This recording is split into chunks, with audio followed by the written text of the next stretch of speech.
আসসালামু আলাইকুম রহমতুল্লাহ বরকাতুহু। প্রিয় ভিউয়ার্স, আমরা পারিবারিক বৈঠকে আলোচনা করছি। এখানে আমাদের ভাই বরাদর, ভাতিজা, ভাগিনা সবাই আমরা উপস্থিত আছি। তো কোনো এক রাষ্ট্রবিজ্ঞানী বলেছেন, সম্ভবত অ্যারিস্টটল বা প্লেটো হতে পারে, মানুষ সামাজিক জীব, মানুষ একা বাস করতে পারে না।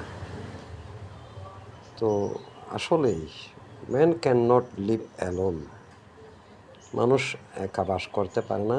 একা বাস করলে কিন্তু দম বন্ধ হয়ে আসে।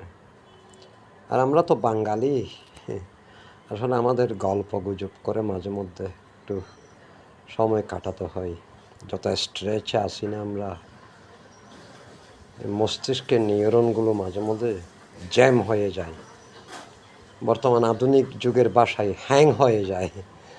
তো মাঝে মধ্যে মন খোলাসা করার জন্য পারিবারিক এবং সামাজিক বৈঠকে একটু গল্প গুজব করে, আলাপ আলোচনা করে মনটা খোলাসা হওয়া যায় এবং একে অন্যের সাথে ভাব বিনিময় করা যায়। আপনারা সবাই দোয়া করবেন। আমরা পারিবারিকভাবে বৈঠকে বসেছিলাম। সবাই ভাই বোনেরা মিলে। সবাইকে ধন্যবাদ। আসসালামু আলাইকুম।